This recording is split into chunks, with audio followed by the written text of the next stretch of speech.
So welcome to Shaman Sister Sessions, episode 24, The Life of a Healer. And I am Katherine Bird. I am here with Michelle Hawk, and we are the Shaman Sisters, and we created this podcast to bring you information and insights into our lives as healers, shamans, and practitioners, guides, and mentors, and also in all of the numerous factions and functions of the awakening and healing and the raising of the consciousness on this planet, and our part, your part, all of our parts in that, and what we are seeing in our work and in the world. And we're really excited today to talk about the life of the healer, because this is what we do all the time. So we are here to shed maybe a little bit more light on what it is that we actually really do on a day-to-day basis, what it takes to be a healer, to do this as a profession and actually make a living off of it. And, some of the different aspects of our work in the world, and, from the mundane to the more spiritual parts. I know for me, Michelle, I think that it's living this life. One of the things that's so interesting about it is that it is such a merge of the mundane and the practical and the technical and in the physical plane of the world, and then also with such a focus on the energetic and the spiritual and the intimate, the emotional. And so in a lot of ways it's like this pulling juxtaposition of energies sometimes, and learning how to navigate that, I think, is an important part of living this kind of life.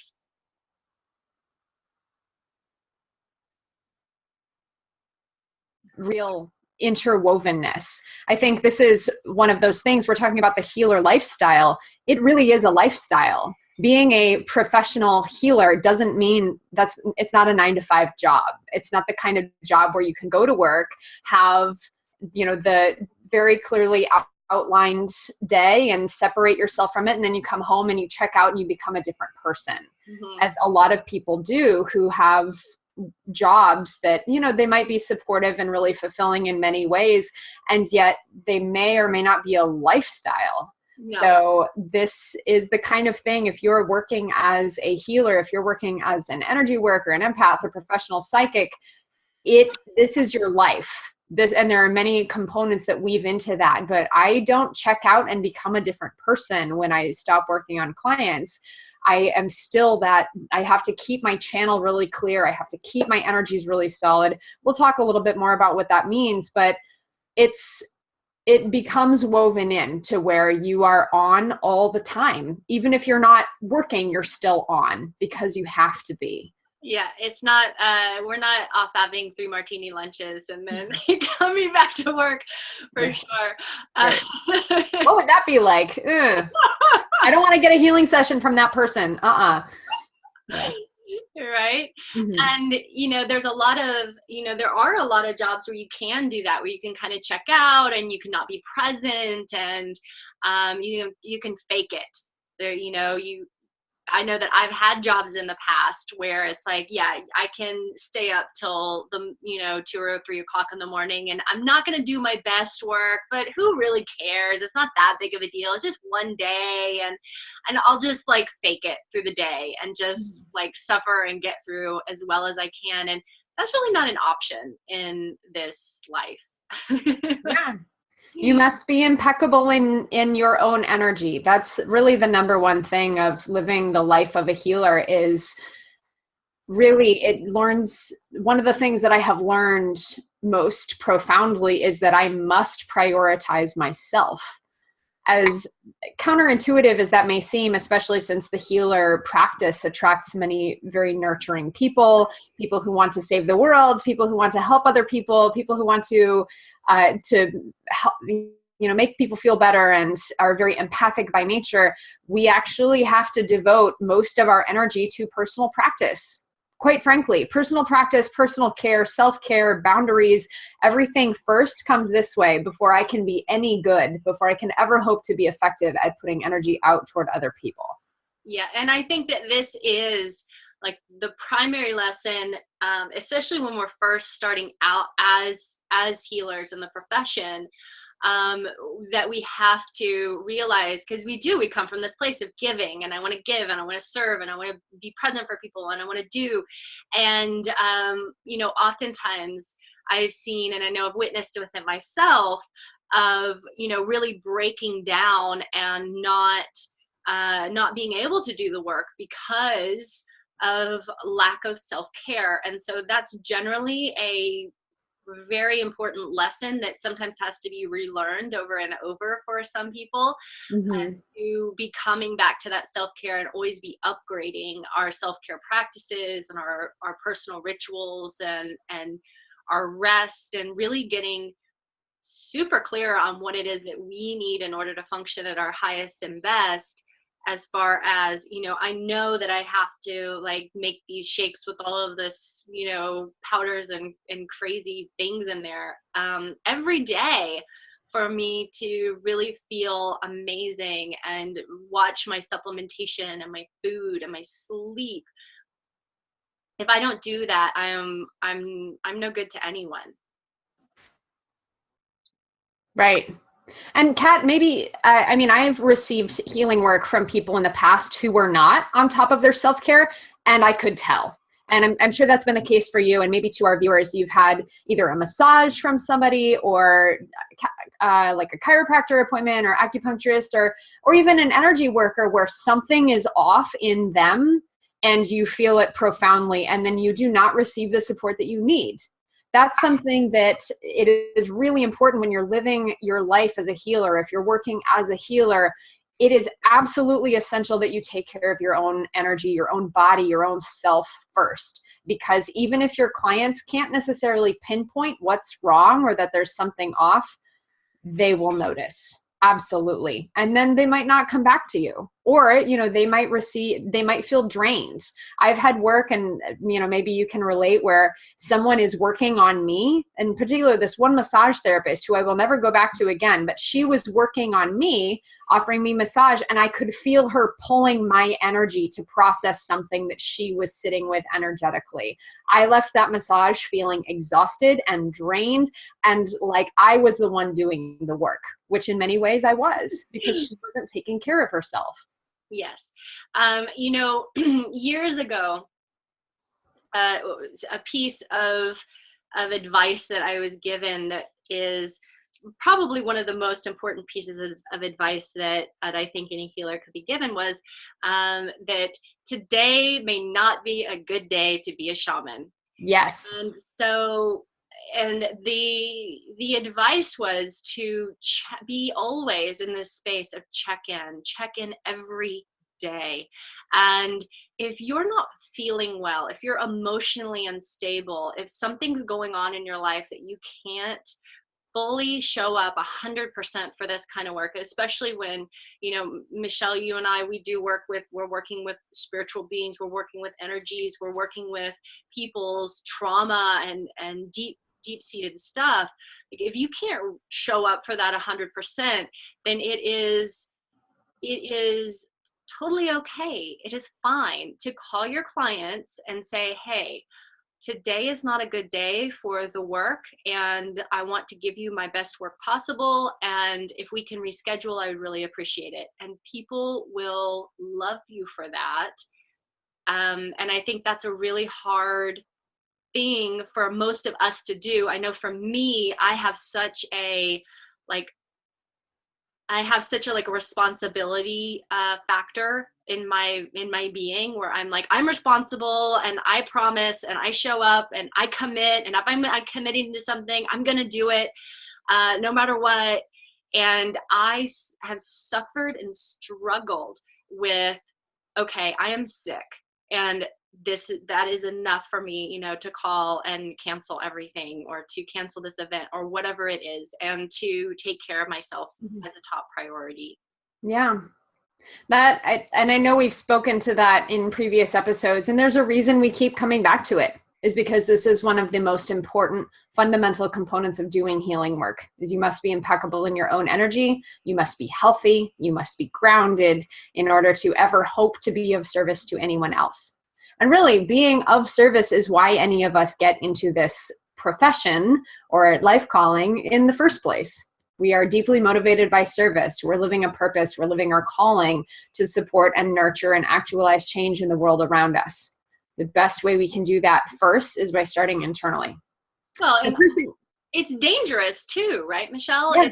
If we go into a space where we're depleted, you know, I always tell all of my students, like, if you want to work with opening your mediumship and your channeling, don't do it if you're really tired. Don't do it if you're sick. Don't do it if you're in a bad place. Don't do it if you're, you know, if you're just in depression. Don't open yourself up to the spiritual forces when you're not capable of being so full of light and energy and power that you're not vulnerable to things that might come in and pull off your energy stream. Yeah. It also takes a physical toll too. So that massage therapist I was mentioning, I know her on the personal level as well, and she's sick all the time.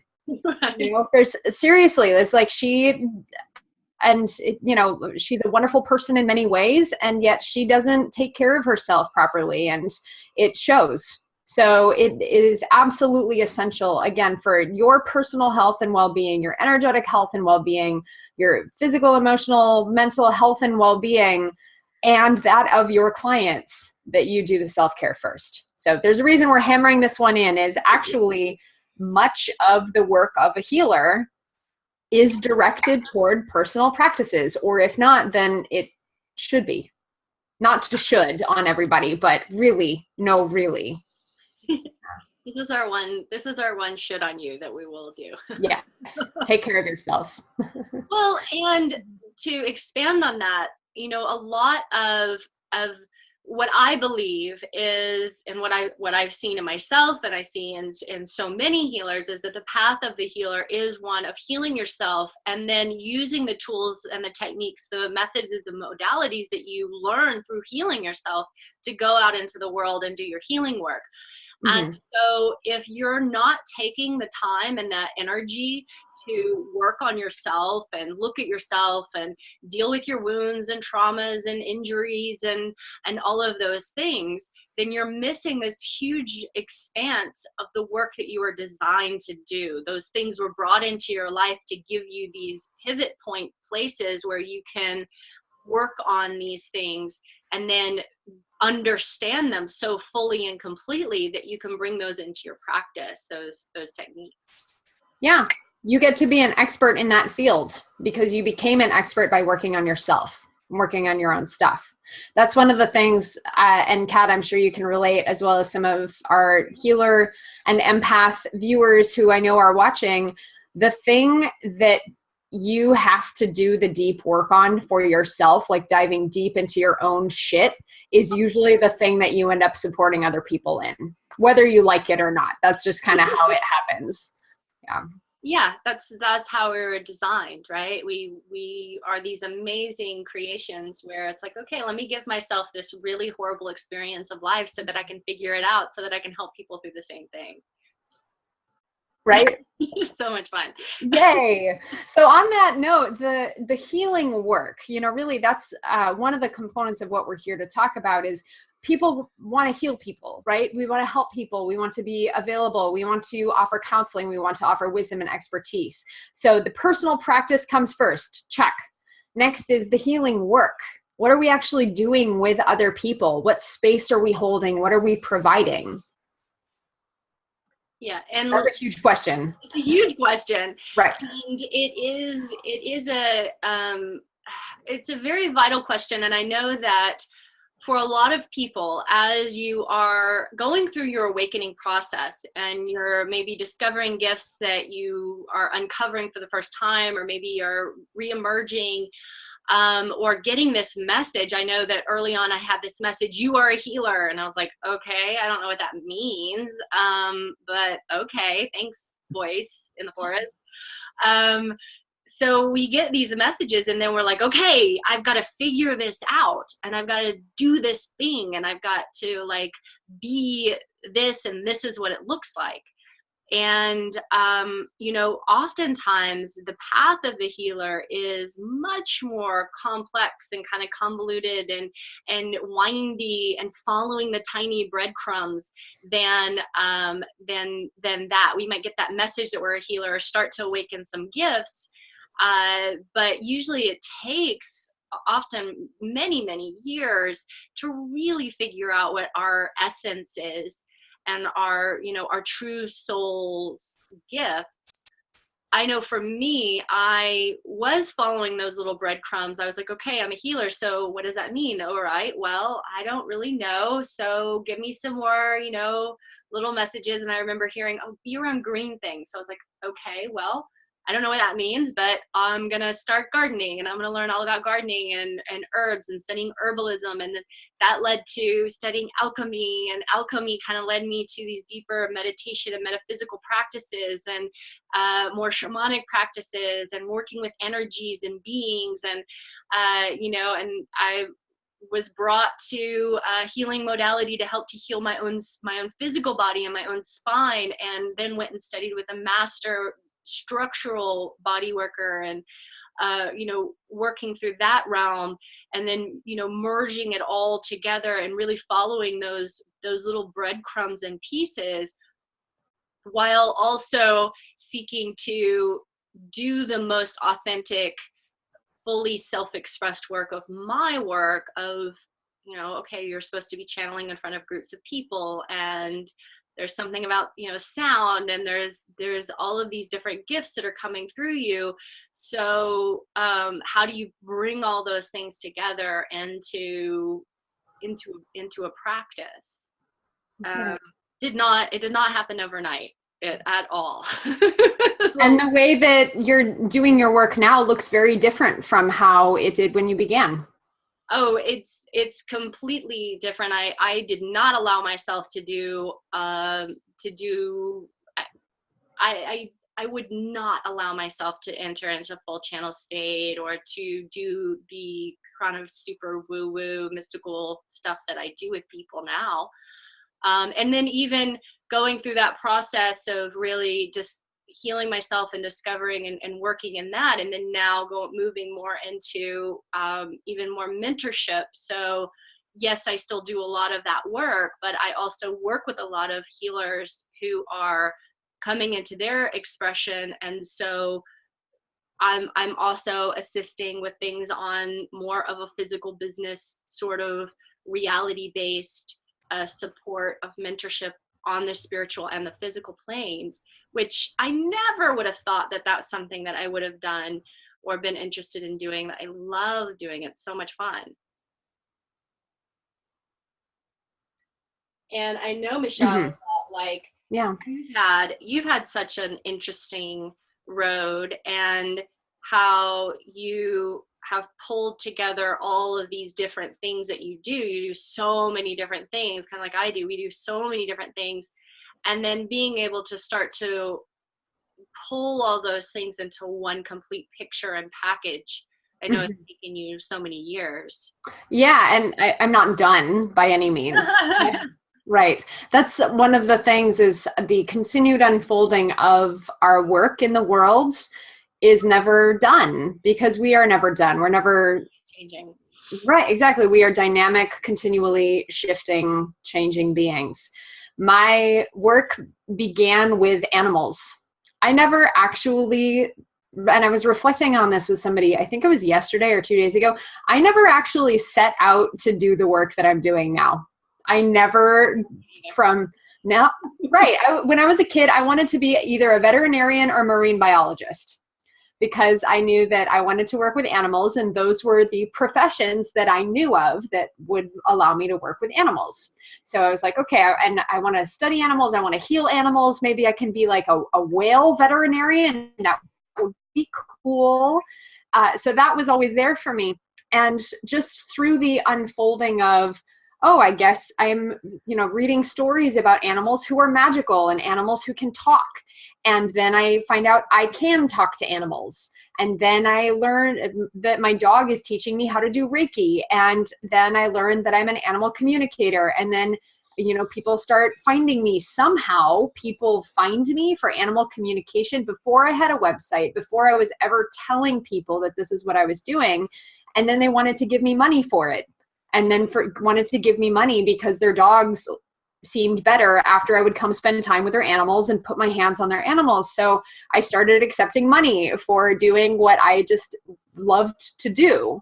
And then it occurred to me, maybe I can make this a website. Maybe I guess, and this is while I'm still in school getting my degree, that I guess I can start doing this as a thing. But, never really knowing that that would become my full-time job. And so I just kind of fell into it almost by accident, which feels ridiculous, like completely ridiculous to say. But we've spoken before about both of our awakening experiences. I had a very gradual, gentle awakening where I was led along one breadcrumb at a time. And before you know it, I am doing this full-time, self-employed, as a spiritual mentor, as a shepherd of the awakening, as a shaman, facilitating shamanic death and rebirth, facilitating awakening experiences, coaching people through their crazy awakenings where they're hearing voices and getting downloads and non-functional in society. And I'm saying, don't worry, I've got you. We've got you. It's all good. Never dreaming that that's the place that I would end up being. The little kid who wanted to be a marine biologist, right? Yeah. Yeah. And for me, I did have that awakening with the craziness, non-functional in society kind of person, and was in that for years, and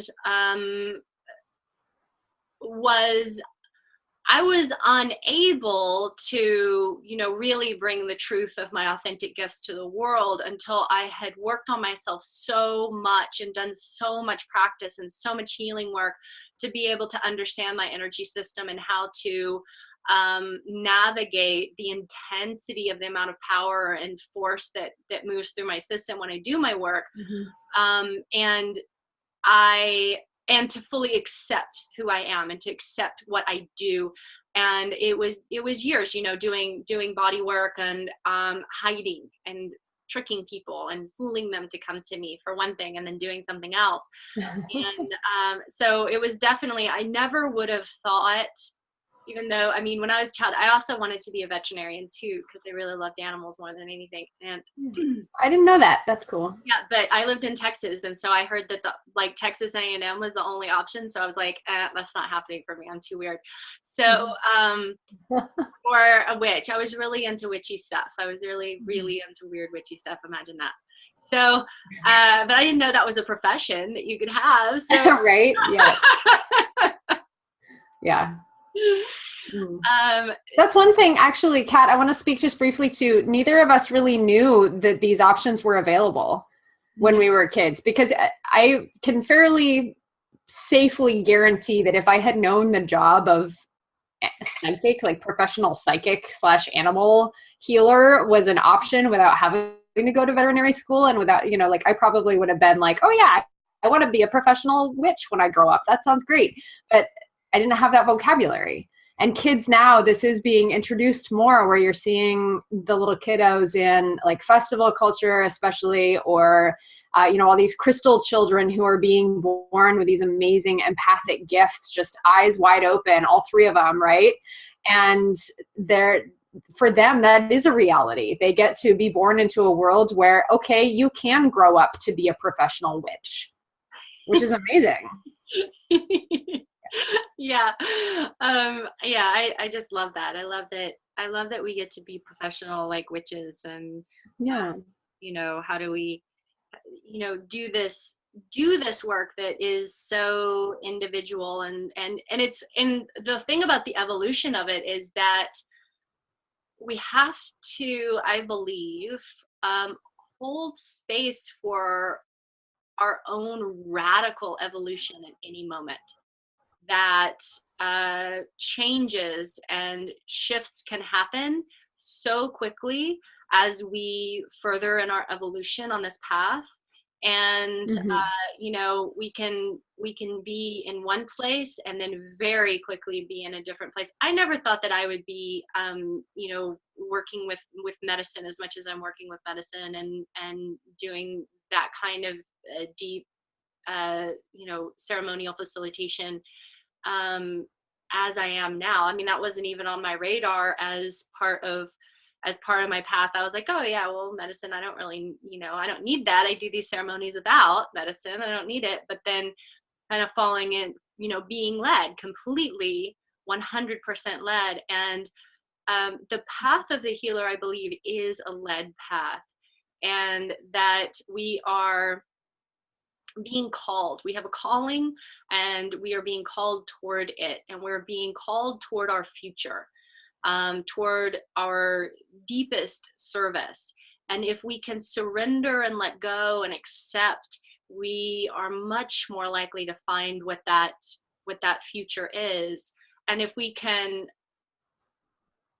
commit to what is present now fully, and fully show up for that, then I believe that our guides and the beings that support our work are more likely to keep assisting us along the path to become bigger, to be able to take on more clients and have bigger experiences, or maybe facilitate larger groups or go and speak on larger stages.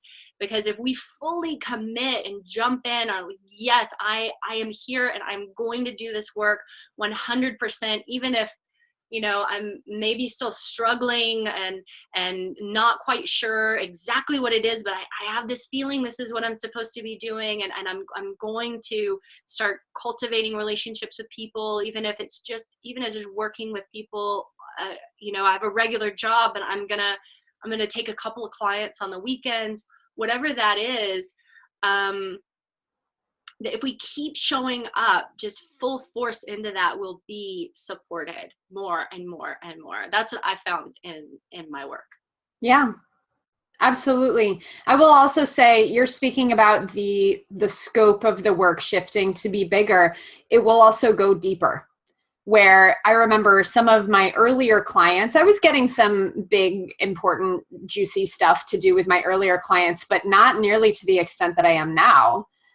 Because now I know how to do that. Now I know how to handle facilitating death ceremonies, and I know how to handle doing the deepest, working with the deepest traumas and the biggest examples of soul losses, and shepherding people through the deepest pits of their own darkness. Whereas when I was a brand new little newbie Reiki 1 healer, how long ago was that? That was like 11 years ago now. That would have been a little bit over my head. And I didn't get that kind of client. I got the kind of clients who needed help relaxing, who needed some stress reduction, who needed the self-care and feeling overworked, and a lot of the animal clients. Animals are so much easier to work on than humans, so much easier. So I had a lot of animal clients. Yeah. I think, Michelle, this is a really important point that you're making. And for a lot of people I know, as healers are sort of awakening up and being like, okay, like I'm supposed to do this work. And one of the things that comes up is, what if I can't handle what people come in with? What if I can't handle, somebody comes to me with something that I can't handle? And what I found, and I'm sure that you can, speak to this too, Michelle, is that as we, like you're saying, as we evolve, our clients evolve in what it is that they're bringing, and that our guides and their guides are usually not going to put them into, or us into, the experience where we can't handle what's there. Sometimes we're being like upgraded and tested, and like, we're getting an initiation for sure.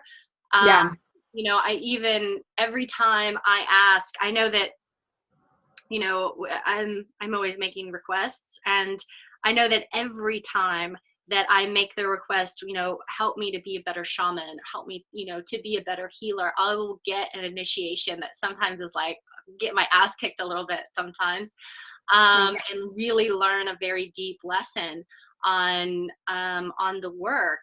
And but it's never something that takes me out or that I can't handle or that hurts a person or hurts me or anything like that. It's not like that. It's always perfect. Yeah, something that pushes your edges just far enough where you get to grow and give yourself room to step into it without being incapacitated. And this is what I found too, and maybe viewers, some of you can relate to this, is, and I will also say, it is perfectly okay if you get a client that you do not feel comfortable working with, refer them out. Absolutely. Always okay. And I've had a couple of clients who I have felt would be not in alignment with working with me, who I've referred out to other people and always been very happy that I had done so. Yeah. And follow that intuition. Just follow your intuition and guidance. If someone contacts you and you're like, yeah, I just don't think that this is someone I'm supposed to be working with, there's nothing wrong with referring them out. Yeah. Right. Either they're not the right fit for working with you, or it does legitimately feel like something that is too big or too deep for you to handle. That's okay. There's no judgment in that. But I do encourage you, actually sit with some of those growth points. Sit with, is this a challenge for me? Is this an opportunity for me, an initiation for me? And legitimately, when I do check in with my guidance, is this a client that I'm supposed to be working with, and push my boundaries a little bit, not in an unhealthy way, but in an expansive way. And often you'll surprise yourself. Take on some of those challenging clients and see how your work grows and changes. Because again, we are continually evolving. And if you say yes to it, if you ask for it, you will receive bigger and deeper opportunities to expand in your work, in your personal and professional practice. Right. Which is also why it's important to consider, having a mentor, someone that you're working with, so that if you do have something that comes up in a session or, with somebody that reaches out to you, that you're able to have someone to reflect for you and to give you advice, or to, just have your back if you need someone there to help you with that kind of experience. Exactly. Always valuable, always super, super valuable. And Kat, I know that's something that you and I do for each other, is supporting each other, in honoring the confidentiality, of course, whenever we're working with a client, but asking, hey, what's your opinion on this sort of situation? And giving each other that support and feedback is super helpful. Yeah, that's invaluable. And I know that we've had those conversations where it's like, okay, this is what's happening in this experience, and what do you think about that? And you're always an amazing sounding board. And sometimes you and I are each other's permissionaries in, giving ourselves permission either to do something or to not do something, and be like, it's okay for you not to take this client. It's okay to refer this to somebody else, or, give them some other resources. Yeah, I think this is a really good point to shift into some of the other aspects of what it means to work as a healer, the healer lifestyle. There's so much that goes on behind the scenes, right? So we're speaking about the healing work. Actually, Kat, I'm kind of curious, if you had to guesstimate a percentage of your working time that you actually spend doing healing work sessions on people, what would that be? Oh my gosh, I have no idea. Have you thought about this? It's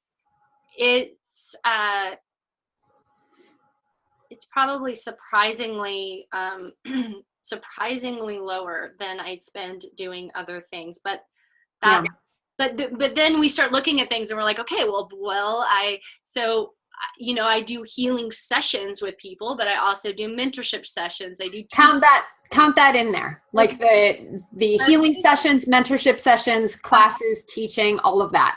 I don't know. I would have to sit down and really look at my how much time I spend on stuff. It's probably higher than it feels, because sometimes the other pieces of the work kind of feel a little bit more laborious, and feel like they're taking up a lot more of my time than they do. Yeah. I don't know. That is such a good question. And yeah. And I want to sit with that and look at my calendar actually and really reflect on that, and maybe I don't track my other hours as well as I could. Yeah. Sitting in front of my computer and doing something like, building a sales page, like which I just spent so many hours working on this sales page for the healers process, and doing everything that brought up for that. I don't even know how many hours I spent on that. Right. That's why I'm asking, because, and this is something, again, I haven't sat down physically with my calendar either, but I ballpark guesstimated just looking at about a month, and the amount of time that I actually spent either doing a healing session on somebody or mentorship session or doing, like this, I consider under that umbrella of that work, teaching, all of that, less than 50% of my working hours, probably like closer to 30%. Well, I would say probably that's true. I would definitely be less than 50%. Yeah. So let's talk about some of this. And I'll just like lead into this. I remember years ago when I was going through my awakening, I was like, I do not know what is going on with me. I don't know what's happening. This is really difficult. I had asked people about it. I couldn't get, like everybody was like, I don't know what that is. Like that doesn't happen to me.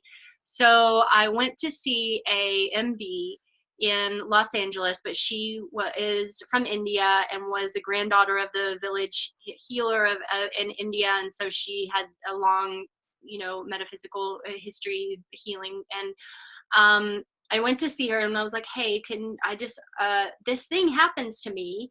And I went into this channel space and had beings and all of this stuff. And at the end, at the end of the session, she's like, you're a shaman. And the problem is that in a tribal society, you would have been picked out of the crowd at an early age, and you would have gone to live with the shaman, and that's what you would have done. And you just spent all your time studying plants and studying spirits and energy. And when you'd live outside the village, people would come to you, they would bring you food and or things that you needed, and you would do this healing work. And she said, the problem is that you have to navigate the real world. And I think that this is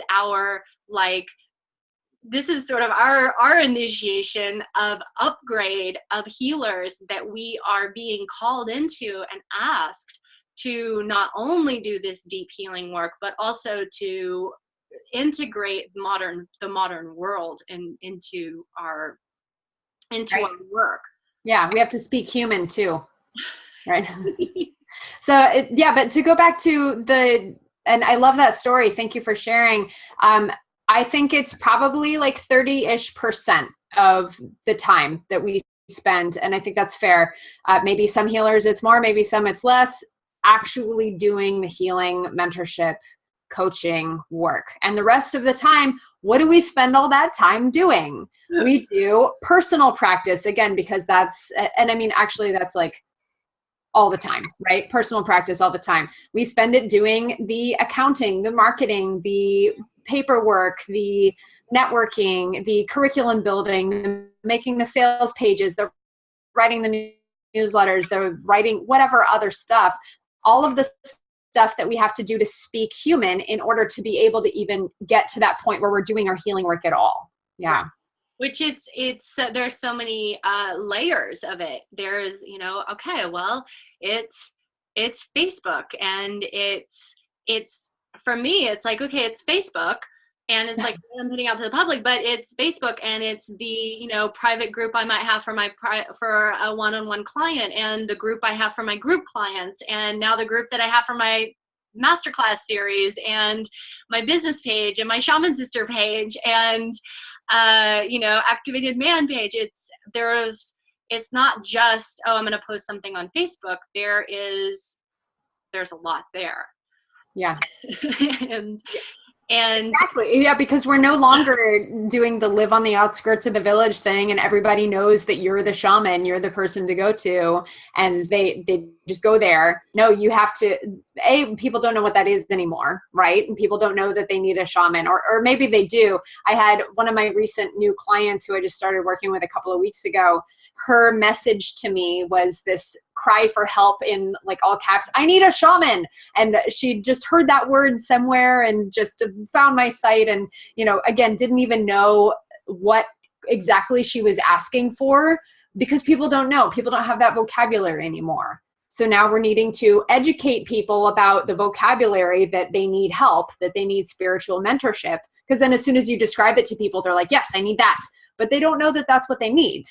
So there's that education component that goes into even teaching people that what we do is real, and then that they need it. Right. There's a lot of education component, which comes into that, you know, the networking and the marketing. And the networking means you actually have to leave your house. Is not the easiest thing for a lot of us who are so sensitive and we're so empathic. And it's like, oh my gosh, what, you want me to like go to a party, or you want me to go out to an event? You want me to be around people? Yeah. And the truth is, yeah, sometimes we have to leave the house. We have to, you know, get out there into real life and get around people.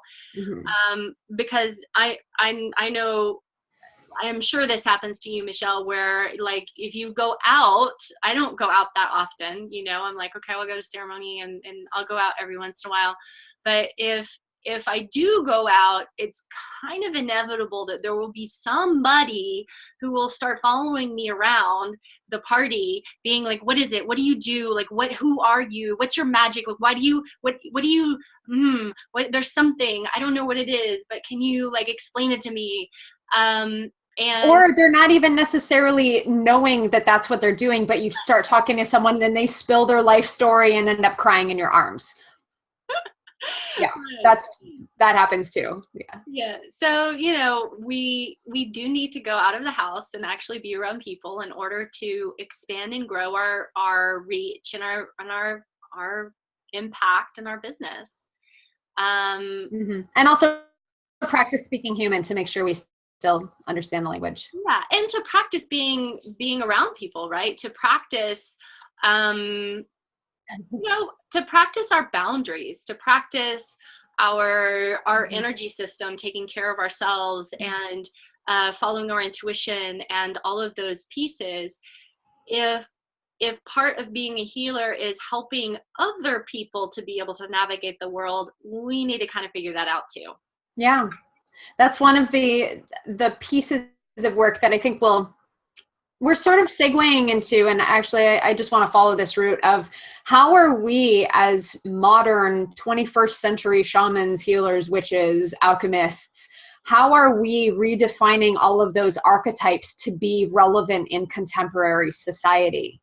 As you were sharing before, Kat, it is no longer possible, really. I mean, it is technically if you don't want to have anything to do with the world, but if you want to actually have any kind of relevant impact on society and be a change maker, be a visionary, someone who can share your work with the world and affect change in a grounded way, you have to participate.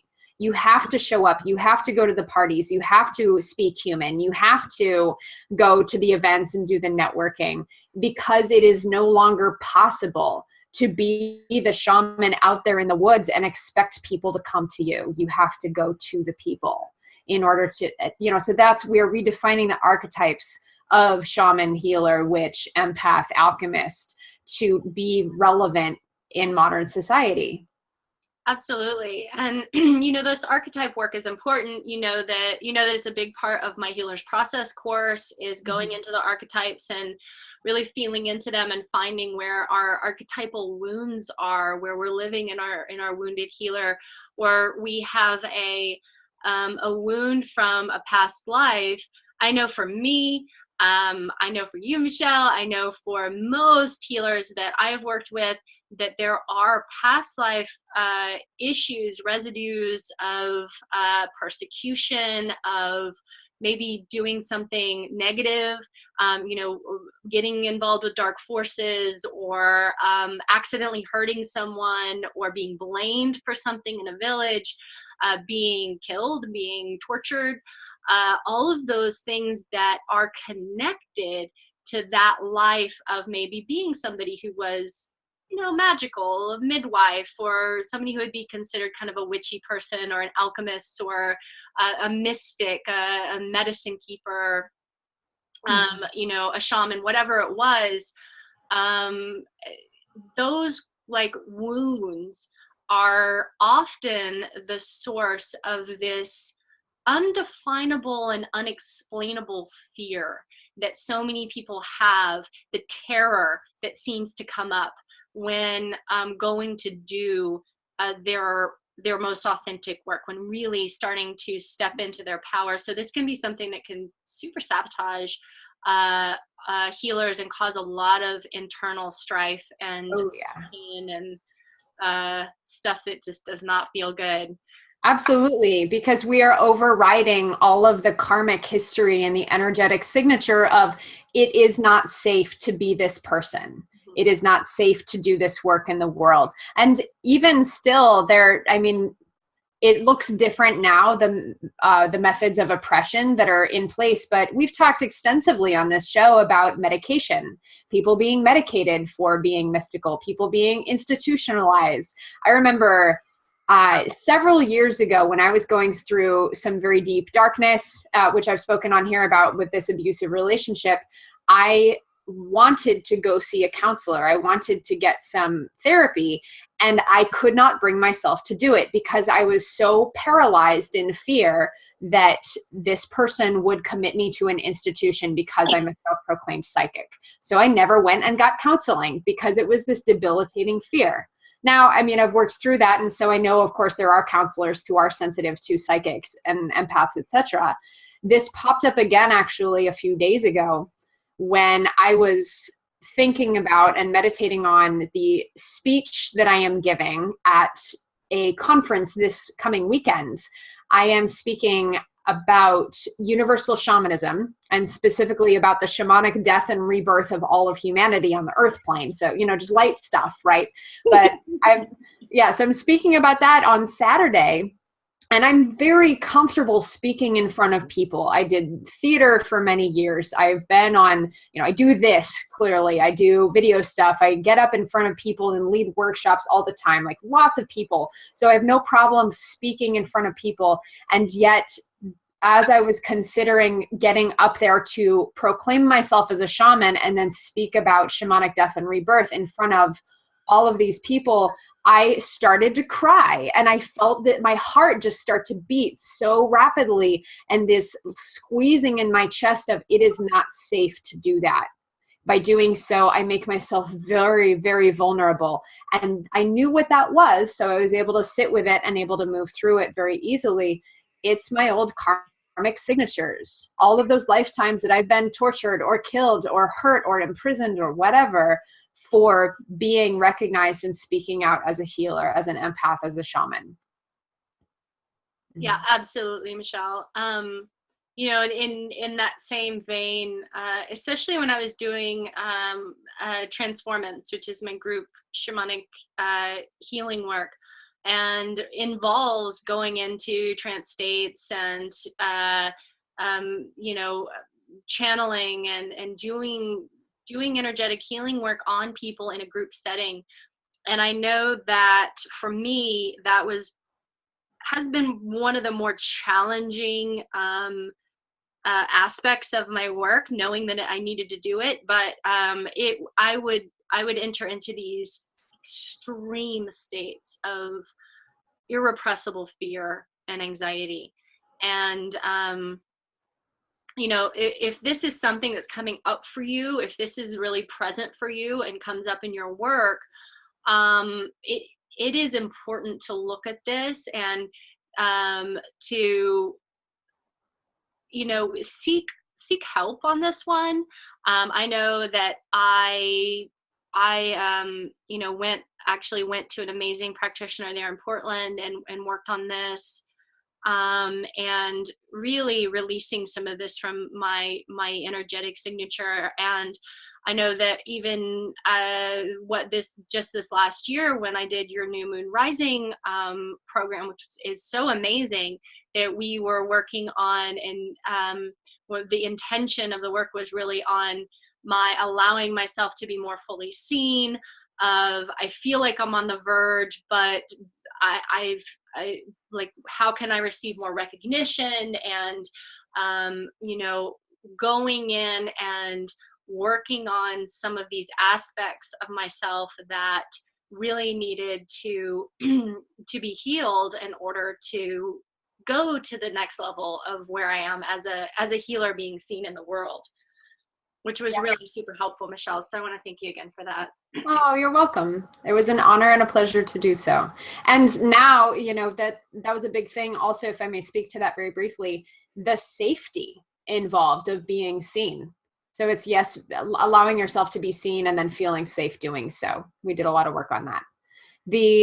So yes, to our viewers, again, recognize those areas where it is really easy to sabotage ourselves. As you're putting your work out there into the world, either you've started already and you're keeping yourself small because it's not safe to be big, or you haven't started yet because there's some aspect of it's not safe to be speaking about energy work. It's not safe to be speaking about all the hidden aspects of healing that come through and whatever. Just glancing at some of our viewers here, I know some of you are working on this. I know that there's something in your personal practice or your professional practice where you feel it, you know that there's more there, and what blockages are you putting up for yourself that aren't really allowing you to claim the healing part of what you're doing.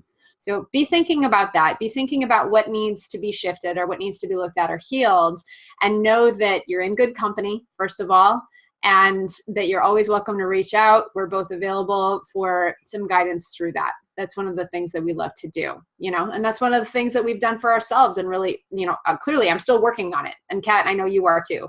We're always still working on it. And, there's layers because there's so many lifetimes and there's so many experiences and there's stuff from this life and, these different blocks that we have towards our own empowerment and success as a healer. I see so many healers that are out there that are sabotaging and are blocked, and find different ways, maybe through, getting involved in an abusive relationship, using distractions of food or media or, going out or whatever it is in order to sabotage ourselves, or just not showing up, not doing the work, not putting in that 60-70% of the healer's life, which is actually working on answering emails on time and getting back to people and putting together curriculum and promoting our workshops or our events or whatever it is. All of that, like, where are the places where you just don't want and won't do certain aspects of this work. In another way, sometimes we sabotage ourselves, just I'm being told to say this, is like where we spend so much time going to all of these different workshops and trainings and doing things and trying to like prove that we're good enough or knowledgeable enough or trained enough in order to do the work, and just keep avoiding actually doing the work. Yeah, that's the thing too, is being perpetually in that state of, at what point, what level do I need to get before I start? And of course, that being said, like, you want to make sure you know what you're doing when you're putting this work out in the world, but also, like, at what point are you going to start claiming it? There's this thing where, when you start out and you're like a relative newbie, it's so easy to be confident of it because, success lines up for, what is it? The fortune favors the beginner, or beginner's luck, or whatever, but the universe is like, great, you're doing the thing that you're supposed to be doing. Here's some fun, easy clients. Here's some success. Great job. To give you that confidence, and you feel confident. You're like, okay, great, I've got this figured out. And then you start learning more and your confidence drops because you realize how much you don't know. And you put yourself, it is easy to put yourself, I should say, in that space of, I don't know shit. Because the more you know, the more you look at the vast expanse of everything that you have yet to even scratch the surface. And I see people get stuck in this trap too, where they're like, I don't know anything. How can I ever hope to work on somebody? I haven't done this. I haven't done this. I haven't done this. And you have to start somewhere. you have to start doing the work. You've got to reach that level of whatever competency and trust that you will keep receiving the lessons, you will keep receiving the healings, you will keep receiving the clients to support you in your journey, and the mentorship to guide you along the way. Yeah. And as long as we are designed to work with people that are a few steps behind us. And so we can always, acknowledge that we know more than somebody's a few steps behind us. And, I'm constantly writing this line of like, wow, I know so much. I have like all this information and knowledge, and I know nothing. I know absolutely nothing. So, but I don't let the fact that I actually don't know anything hold me back. Right. Yeah. It's a fun balance of at what point. Yeah. Anyway, we can talk about this for a while. You know what, Kat? It's funny. I'm kind of noticing that we love talking about the healing work. We love talking about the energy work, and, we love doing that. That's what we love to do. And to our viewers, we have a chat beforehand and just kind of make a list, jot down a couple of things that we're going to talk about. I'm looking at my list, like 70% of the list is the admin work and the client calls and the newsletter writing. And yet that's what we have talked about, maybe 10% of the episode so far. And this is typical of the healer's life where we, ignore, all of this, all of the other stuff, all of the time and the money sucks that we have as part of our life, because those are very real.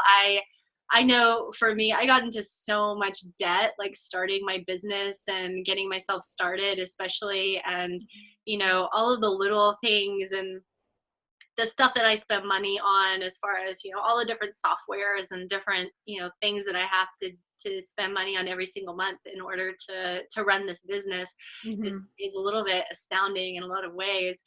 And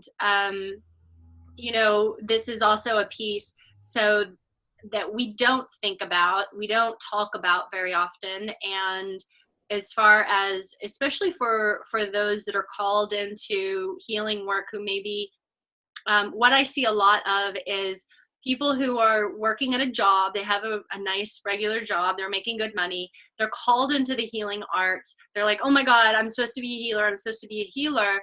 And then their enthusiasm and love for their regular job dries up pretty quickly, and they hate their job and want out of there as quickly as possible, really fast. And as much as we want you to step into your full healer life, there are a lot of things that we spend money on that we don't think about that we're going to have to spend money on, and it is a business just like anything else. When we're talking about building websites, and of course there's lots of ways to do things more economically. But there's still, I spend $50 a month just on this little platform to do this podcast. So, I'm always an encouragement of making those transitions and as smooth as possible and as easeful as possible, because going back to where we began, that if we're not in a good place emotionally, it's really hard to call in clients and then also to work on them. Right.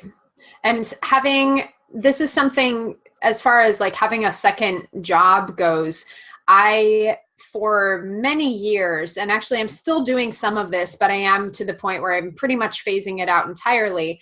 I have been a substitute high school teacher as a means of supplementary income, in addition to the work that I do, and proportionally looking at the last, 5 or 6 years in particular, looking at where I was about 6 years ago, I did way more substitute teaching work, and I did, some of my healing work. And over the years, that has shifted to where I'm doing almost entirely all the healing work and, very little, almost none of the tutoring and substitute teaching work.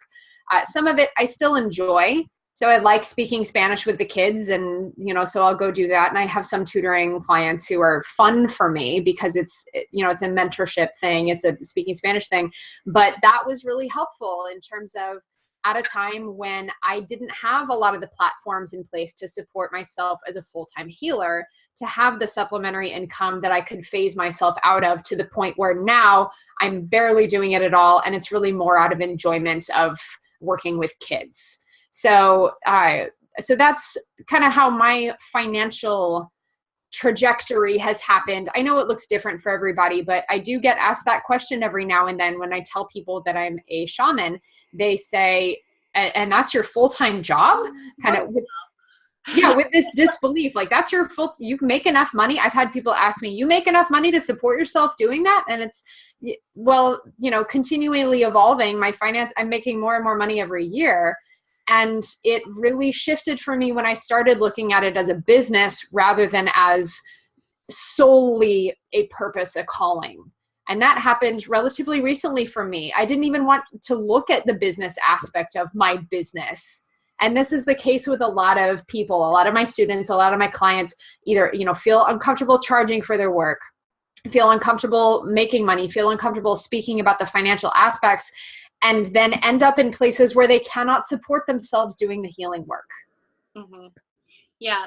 And for me, I'm probably completely unemployable. I'm like not employable at all. Like, I have not worked for anybody else in 10 years. So I have had a lot of struggle over the years at different points in time, and having to move and these different pieces where it's at one point I completely shifted everything. I was like, I'm not doing no more body work, like none, no more. It's not happening from this moment forward. And that was a really big deal, a huge shift in my earning, and of course I am making more money now than ever, and I make more money every year. One of the things that I've struggled with is asking for help and getting help. Recently I just took on a little bit of admin support, and that is feeling really good. And then asking for help from other people, and having a coach. I've had a couple of business coaches who are familiar with and work with healers and are metaphysicians themselves, and who can understand who I am. I think it's important. It's been the thing that's helped me so much to have that extra help on the business this business sides, to be able to be strategic and to plan and to calendar things out, and to have that more logical left brain experience of my work, because my true healing work, it is so far over into this other part of my brain that it is a struggle. I have to separate my days of, this is the day I'm going to work on my computer and I'm going to get this thing done, and then this is the days I'm going to work with my clients and I'm going to be doing this work, because they don't go together for me. Right. Yeah. There's a lot I feel like we can go into. I mean, we're right at 1:00 here, and there's so much left to be discussed. So I would like to bring it back around to, what are some takeaways that we can offer to people, to our viewers who are either already stepped into the healer lifestyle, the healer professional path, or are looking at it for themselves. Let's sum up again. Our number one thing is the personal practice. Self-care. Yeah. Self-care. Heal yourself. Go see practitioners. Go and work with people. If you're like, wow, I think I'm a shamanic person, or I think I'm a psychic person. I think that I'm these things, but I'm still on the emerging experience of that. Go and work with those people. Yeah. Whatever it is, work on yourself. Right. And invest in your growth and your learning. Really, give yourself those opportunities. There's this sort of, I see people kind of look at the healing work stuff and know that they are called to it, and yet they're not necessarily sure how it fits into their current framework. And so maybe there's a little bit of resistance there to, I don't know what part of me this is fulfilling, or I don't know, like whatever random workshop. And I've had this come up for me too, Kat, maybe you have as well, where I'll look at a workshop that I think is really interesting, and it's almost like I have to justify to myself why I should go to that workshop. And I'm much better about this now than I used to be. I used to have to like look at how does this serve my work or whatever. And now I'm at the point where like, fuck it, that's interesting. Like, I don't know what I'm going to get out of it, but I'll get something out of it. And I'm investing in myself. I'm investing in my learning and my growth and my continued ability for neuroplasticity, if nothing else, to think in different ways and to expose myself to different ideas that ultimately do make me a better healer. Yeah. And to work on your health and vitality, to work on your personal energy system, to building up your own power, working on your boundaries. All of these things are really important to living this healer life. Yeah. I think then also there is, acknowledging that you are running a business and looking at it as a business. And if you do not know anything about business, get help. Yeah. That's one I'm still working on. I'm getting better, and you've done a great job of that. It's wonderful to witness you stepping more and more in the business realm, and know that I never have taken a business class ever. And I know that would support me in my work. I've received some help from really wonderful business mentors.